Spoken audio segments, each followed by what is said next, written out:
One of the astonishing aspects of the holiday of Shavuos, about which we are soon to celebrate, is that we read a Megillah called Rus on this holiday, when ostensibly the holiday is either about counting 49 days and 7 weeks, or it's about receiving the Torah, and the book of Rus is about a woman from a strange nation that eventually converts, and through that conversion, somehow a mitzvah of yibum, a levirate marriage, somehow applies, and through this the Mashiach comes. So we have this kind of strange amalgamation of ideas, counting 49 days and 7 weeks, the receiving of the Torah, and then somehow this has to do with this truly beautiful, moving story, but it's hard to understand the connection between Ruth's conversion, her following Naomi back to Eretz Yisrael, and ultimately becoming a party to a process of what we call levirate marriage, where somehow Boaz, who's a relative of Ruth's dead husband, now somehow everything makes sense in this story, and her husband's memory is restored. What do all these ideas have to do with each other? But much more difficult than all of that is that the story of Rus itself is extremely difficult to comprehend from an integrity point of view. After Rus and her sister-in-law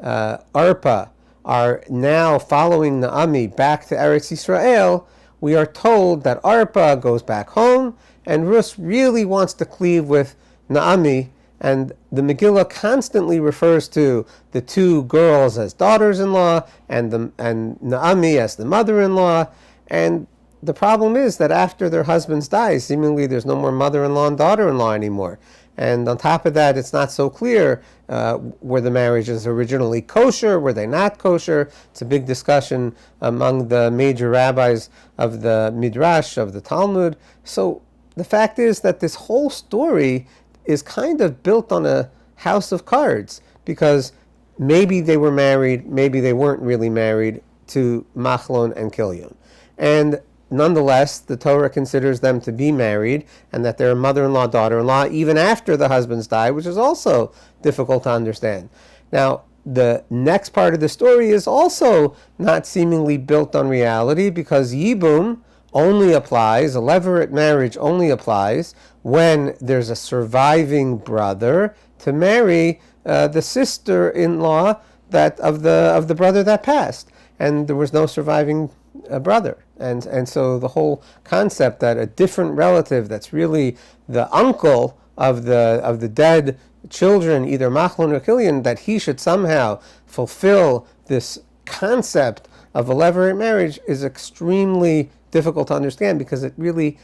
after the Torah was given, does not have a halachic basis. So I'd like to suggest that what we really need to understand, that the Megillah is teaching us an incredible lesson that is so important for all of us, and also for those of us that are interested in helping the Mashiach to come.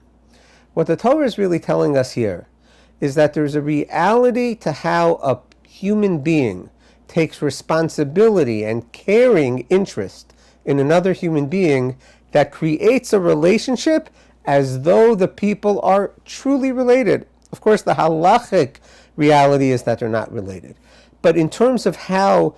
they deal with each other, and in terms of how real the dynamic is between the two of them, the Torah says it's so real, it's as though they are related. And therefore, even though Machlon and Kilion have died, it's as though Naomi and her daughters-in-law are still related as mother-in-law, daughter-in-law, because that's how they care for each other. Yes, Arpa leaves, and so therefore she's no longer the daughter-in-law. Ruth stays, therefore she is the daughter-in-law, and Naomi remains the mother-in-law. Of course, not halachically, but in a reality dynamic that means that because of the caring and responsibility that they have for one another, that they undertake everything that a mother-in-law and that a daughter-in-law would do for them,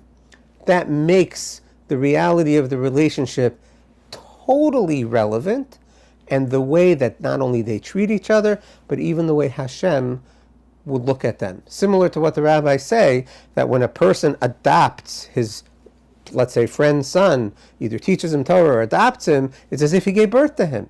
There's a reality to how people who are interested in building other people up, in caring for them, and taking responsibility for them, especially when the circumstances are so dire, so bleak, the poverty that Naomi experienced, the shame that she experienced, the whole way that Rus cared for Naomi that whole time created a dynamic as though they were really related. And because of that, the Torah then goes a step further and says, when the relatives of Naomi, in this case Boaz, step in, and they're also willing to shoulder the responsibility of Naomi and what she needs, and what her dead children need, and what her dead husband needs,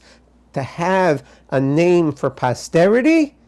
that's considered as though they are doing the mitzvah not in halachic reality, but in a contemporary societal reality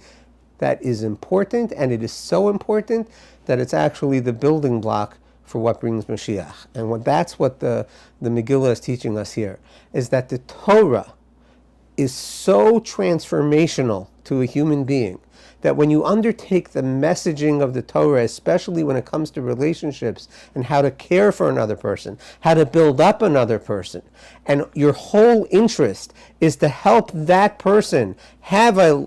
long-term reality, whether it's a name in this world or an infinite future attributed to them in the good deeds that you do for them, that's what will bring the Mashiach. That is what the Torah is interested in, that people should deal with this world with such clarity of responsibility and caring that ultimately allows for every person to fulfill their ultimate purpose and role. And that's ultimately what we need for the Mashiach to come. And it's only the magic of Torah that allows for this kind of transformation. The concept that we can count 7 weeks and 50 days and go from the finite to the infinite. The concept that the Torah was given to us as a means of us transforming ourselves and the world, that is what will bring the Mashiach, provided that the caring and the interest that we have for other people is built on genuine